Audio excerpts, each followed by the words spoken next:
C'est sur l'esprit que le Saint-Esprit descend. Acte 2,15. Il le pénètre de puissance et de lumière. Il l'élève et l'unit à l'esprit du Seigneur glorifié. En même temps, l'enfant de Dieu est fait un même esprit avec les membres du corps mystique de Christ, avec tous ceux qui, comme lui, sont unis au chef, le Seigneur. Tous ceux dont l'esprit est affranchi et revêtu s'abreuvent à un même esprit, le Saint-Esprit. 1 Corinthiens 12,13.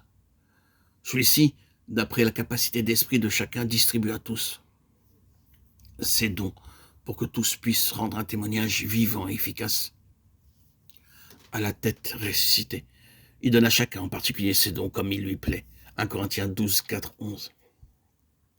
Le terme même qu'emploie l'apôtre Pierre le jour de la Pentecôte nous révèle un Christ glorifié. Il nous montre le Seigneur dans les demeures célestes. Et c'est là tout l'oppose d'une présence intérieure, d'un Christ qui demeurerait dans l'homme.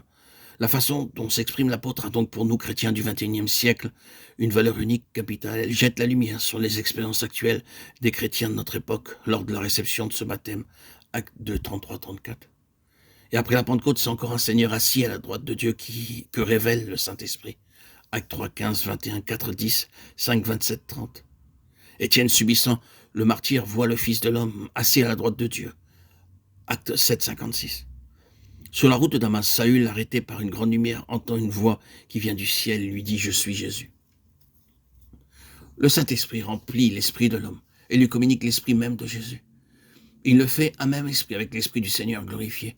Il lui communique la vie et la nature de Christ pour l'édification de la créature nouvelle. Recréée en la ressemblance du Seigneur, Romains 8, 29, Hébreux 11, 2, 13.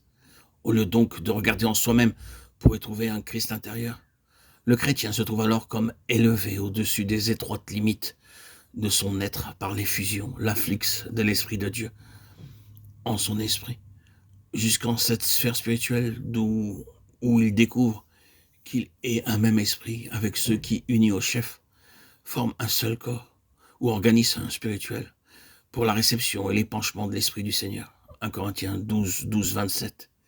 Éphésiens 4, 15, 16, Colossiens 2, 18, 19. Ce que nous venons de dire sur le baptême du Saint-Esprit, sa signification et ses effets, explique pourquoi le réveil n'éclate pas aujourd'hui. Malgré que bien des croyants aient reçu le baptême d'esprit, le réveil est une effusion, un courant d'esprit divin qui s'ouvre une issue dans le monde au travers de l'esprit humain, régénéré et affranchi, et avec son concours. Si le Saint-Esprit répandu sur les croyants trouve une issue en chacun d'eux, s'il n'est pas bloqué, il en résulte alors cette union des fidèles qui fut si marquée au jour de la primitive Église. Alors chaque affluent spirituel concourt à la formation de ce fleuve de vie et de puissance régénératrice qui se déverse sur le monde.